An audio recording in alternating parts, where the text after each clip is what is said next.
Alright filers, so welcome back to the channel. आज का topic होने वाला है कुछ ज़्यादा खास, क्योंकि जिस एनिमे के बारे में आज मैं बात करने वाला हूँ, इस एनिमे ने बिग 3 जैसे बड़े बड़े एनिमेस को भी टक्कर दिया है। जी हाँ, आपने सही सुना, बिग 3 जैसे कि वन पीस, नारुतो और ब्लीच। बेसिकली ये 3 बड़े एनिमे जब 2006 के टाइम पे रूल कर रहे थे एनिमे इंडस्ट्री को, तब एक और एनिमे आया था जिसका नाम है गिनतामा।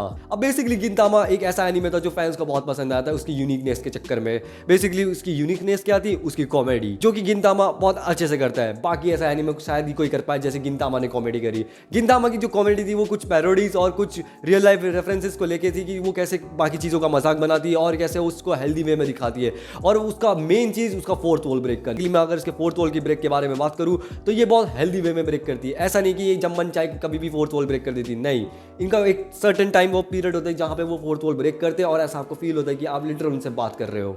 連載中の漫画にアニメが追いついてしまった時、漫画とのリーチを保つため別ルートを通って遠回りし戦 So I would say that कि गिनतामा कॉमेडी और फोर्थ वॉल ब्रेक के नाम में बहुत जेनरिक अच्छी है। And most of you guys if you are thinking that Gintama parodies और कॉमेडी के दम पे चली, तो आई वुड से दैट कि नहीं। और बात करूँ इसके पैरोडीज के बारे में, वो मुश्किल से आई गेस 50-60 एपिसोड में होगी, या तो वो पैरोडीज फिलर में की गई होगी या फिर ऐसी मस्ती मजाक में की होगी। तो बेसिकली आप ऐसा नहीं कह सकते हो कि पैरोडी के दम पे चलती है, वो बस कभी कभार करती है, बस ऐसा मजाक बनाने के लिए ताकि वो ऑडियंस को एंगेज रख सके। तो आई वुड से दैट कि ये कॉमेडी के बाहर अपने इमोशंस को भी बहुत अच्छे से ब्लेंड करते हैं। अगर आप गिनतामा का कोई भी एपिसोड देखोगे तो वो कैसे अपने एपिसोड की स्टार्टिंग में आपको हंसाएगा और लास्ट में आके रुला देगा। इसको कहते हैं perfect blending of the emotion and the comedic Duo. Because अगर आप देखोगे उस हर एक एपिसोड को तो यू विल फील दैट कि आप इंजॉय कर रहे हो उस चीज़ को, बट एंड में आते आते आपको ऐसा लगेगा कि हाँ, कि अगर वो कैरेक्टर जा रहा है तो आपको वो फील हो रहा है कि वो कैरेक्टर जा रहा है। And if I would say that कि इसमें कैसे कैसे कैरेक्टर्स है, तो इसमें बहुत सारे ऐसे कैरेक्टर्स हैं जो आपको बहुत अच्छा खासा फील कराएंगे कि आप इन कैरेक्टर से जुड़े हुए हो। आपको एक type of One Piece feeling आएगी कि जैसे वन पीस में कैरेक्टर इंट्रोडक्शंस होते हैं और कैसे वो जुड़ जाते हैं हमारे साथ, वैसे ही गिनतामा में भी आपको फील होगा कि इसमें बहुत सारे कैरेक्टर्स हैं। आपको वो फील होंगे कि हाँ, वो as a family member they are with the show. So I would say that कि गिनतामा is very good in the character introduction and the character building. And मैं बात करूँ इसके वर्ल्ड बिल्डिंग के बारे में, इसके प्लॉट के बारे में, तो बेसिकली गिनतामा का प्लॉट बहुत अच्छा खासा प्लॉट है। स्टार्टिंग में आपको सुनने में ऐसा लगेगा कि ये बहुत बेसिक सा प्लॉट चल रहा है, बट एंड में आते आते ये और कॉम्प्लेक्स होता जाता है। ये इतना सही होता है कि प्लॉट कि आपको पता चलेगा कि इसमें मेन कैरेक्टर की जितनी भी चीज़ें थी वो सारी खुलने को मिलती है। इसमें जो बैक स्टोरीज होती है वो सारी और जानने को मिलती है। आगे क्या होने वाला है, क्या प्लॉट रिवील होने वाला है, इसमें बहुत कुछ है।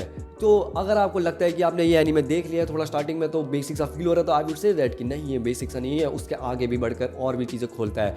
बात करूँ इसके प्लॉट के बारे में, एक बंदा होता है सकाता गिनतोकी के नाम का, जो कि ऑड जॉब्स करता है। अब आप में से बहुत लोग सोच रहे होंगे कि ऑड जॉब्स क्या होता है। ऑड जॉब्स बेसिकली कुछ नहीं, बस एक तरीके का काम धंधा है जहाँ पे आपको कोई भी काम करके पैसा मिलता है। तो बेसिकली गिनतोकी इस ऑड जॉब्स करते करते 2 लोगों से और मिलता है, जिसका नाम होता है शिनपाची और एक का नाम होता है कागुरा। बेसिकली इन 2 से मिलता है और उनके साथ एक और कुत्ता आता है इनका पेट डॉग, जिसका नाम होता है सदाहर। अब इन चारों की गैंग और जॉब्स करती है और आगे जाके नए नए एडवेंचर्स में घुल मिलती है। और बात करूँ इसके वर्ल्ड बिल्डिंग के बारे में, इसकी जो वर्ल्ड है बेसिकली ये सेट है एडो पीरियड में। अब एडो पीरियड वो समय था जहाँ पे समुराइज एग्जिस्ट करते थे। अब इसमें थोड़ा सा चेंज है, क्योंकि देखो हमें बेसिक सी हिस्ट्री पता है समुराई के बाद जापान कैसे चेंज हो गया था, बट इधर अलग हिस्ट्री दिखाई गई है। इस समुराई पीरियड में एलियंस ने अर्थ में इन्वेड कर चुके होते हैं, तो समुराई और एलियंस के बीच में लड़ाई होती है, जहाँ पे जो वहाँ का शोगन होता है, बेसिकली शोगन एक तरीके का प्रेसिडेंट होता है एक सर्टेन एरिया का, वो वहाँ पे एलियंस के साथ डील करता है, ऐसा सरेंडर करता है और वो गवर्नमेंट का पपेट टूल बन जाता है। जहाँ पे वो ऐसा रूल लगा देते कि जो समुराइज हैं उनको अपनी तलवार को नीचे रखना पड़ेगा और तलवार का यूज़ करना बैंड है, मतलब वो लोग कटानास यूज़ नहीं करते हैं। तो बेसिकली जो अपना गिनतोकी वो भी पहले एक समुराई था, जो कि अब जाके और जॉब्स कर रहा है और वो अपनी एक